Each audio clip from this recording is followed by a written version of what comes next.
guys, Mark from Custom Dynamics.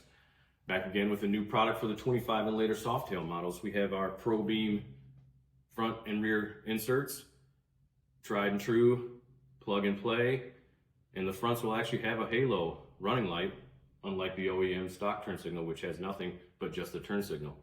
So I'm going to install both the front and rear onto this brand new 2025 Lowrider ST that was donated by Motor City Harley-Davidson. So without delay, let's get after it. All right guys, I'm here at the bike. Front turn signal, obviously really easy to get a flat blade screwdriver. And on the new ones here, there's a couple screwdriver slots to pop off the OEM lens. Just kind of pry it like so, wiggle it, and it comes out. All you're gonna do is depress the tab on the JAE connector here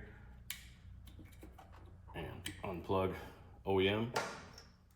Get our new front turn signal insert. I'm gonna simply plug it in.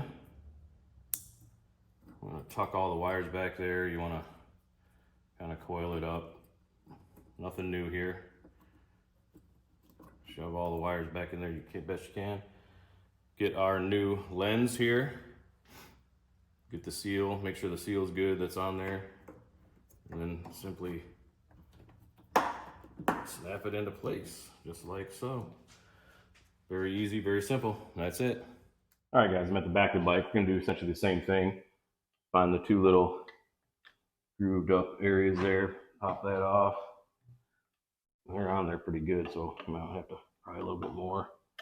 But they'll pop right out. Same thing, press the tab, unplug the old unit. Get our sealed unit here. Plug it in, push the wiring all up in there, coil it up. Press it in the housing. I always put the tab part to the bottom where it makes it easy if you do have to take it back off. But make sure it's in there good. Snaps on like so. It looks much better. These are going to be much brighter. But I'll come back with the fronts. I'll show you the operation. Be right back.